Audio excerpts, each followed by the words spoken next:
NYC's Year of Terror, the .44 caliber killer. Imagine an entire city being held hostage by one guy. In the summer of 1976, New York City was completely paralyzed by a mysterious killer. This dude was literally hunting people at night, and no one knew who he was or why.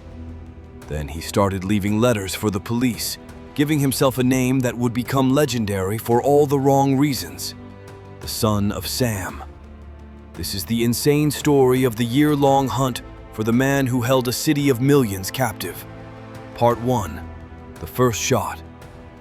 It all kicked off on July 29, 1976, in the Bronx. Two friends, 18-year-old Donna Loria and Jody Valenti, were just sitting in a car when a man walks right up, fires 3 shots, and vanishes into the night. Donna was killed instantly. The attack was fast, brutal, and made 0 sense. And he didn't stop there. A few months later, another couple in Queens was shot. Then, in November, 2 teenage girls were shot just walking home, and one was paralyzed for life. A terrifying pattern was emerging. The attacker was using the exact same weapon every time, a massive .44 caliber revolver. The newspapers gave him a crazy nickname, the .44 caliber killer. He was showing up in quiet neighborhoods, and it looked like he was targeting young people, especially women with long, dark hair. The attacks were so random that literally anyone could be next, and a virus of fear spread through the entire city. Part 2. The terror escalates. And just when you thought it couldn't get crazier, 1977 hits, and this guy goes into overdrive. In January, another victim, Christine Freund, was killed in her car. In March, a 19-year-old college student was shot and killed walking home. The city was already on edge, but then the killer did something nobody saw coming. On April 17th, after killing another young couple in their car, he left something behind: a letter for the police. For the first time ever, the killer gave himself a name. The letter was bizarre, but the signature stopped everyone in their tracks. I am the Son of Sam. That name blew up in the media and absolutely horrified the public. The killer wasn't a ghost anymore. He had a voice. He made it even more terrifying a month later by sending a letter to a famous newspaper columnist, taunting the police and promising to kill again. New York City was now under siege by a serial killer who loved being famous. This sparked one of the biggest manhunts in the city's history, but the panic was insane.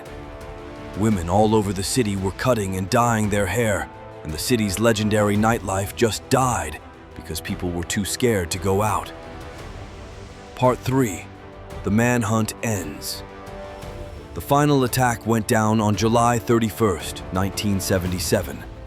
Stacy Moskowitz and Robert Violante were on their first date, sitting in a car, when the gunman opened fire. Stacy was killed, and Robert was badly injured. But this time, the killer made a huge mistake. A witness nearby remembered seeing a car getting a parking ticket right before the shooting. This was the one tiny break the police desperately needed. They traced that one parking ticket to a Ford Galaxy owned by a 24-year-old postal worker named David Berkowitz. On August 10, 1977, the police found him.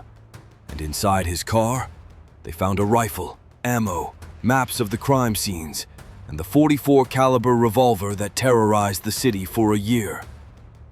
When a detective confronted him, Berkowitz literally smiled and said, "Well, you got me." The year of terror was finally over. Part 4. The man behind the monster. So why did he do it? Get ready for this, because his motive is one of the weirdest things you'll ever hear. Berkowitz claimed he was getting orders from a demon that had possessed his neighbor's dog. The dog's owner was named Sam Carr, and Berkowitz said that's why he called himself the Son of Sam. It's completely unbelievable. When the cops searched his apartment, they found satanic graffiti and bizarre messages all over his walls. It is absolutely insane how one person can terrorize an entire city with fear. If you think this story is crazy, smash that like button and subscribe for more true crime stories. What part of this case shocked you the most? Let us know in the comments below. In 1978, David Berkowitz pleaded guilty and was sentenced to what was basically 365 years in prison. But later, he admitted the whole demon dog story was a complete lie, something he probably made up to seem insane or just to get more famous. His real reason, he said later, was that he was just angry at the world for rejecting him. Over the years, Berkowitz has made even more unproven claims, like saying he was part of a giant satanic cult that helped him, but investigators have never found any proof. No matter how many times he changes his story, the facts are the facts. For 13 terrifying months, David Berkowitz, the .44 caliber killer, was the monster who haunted New York City and left a scar that has never really gone away.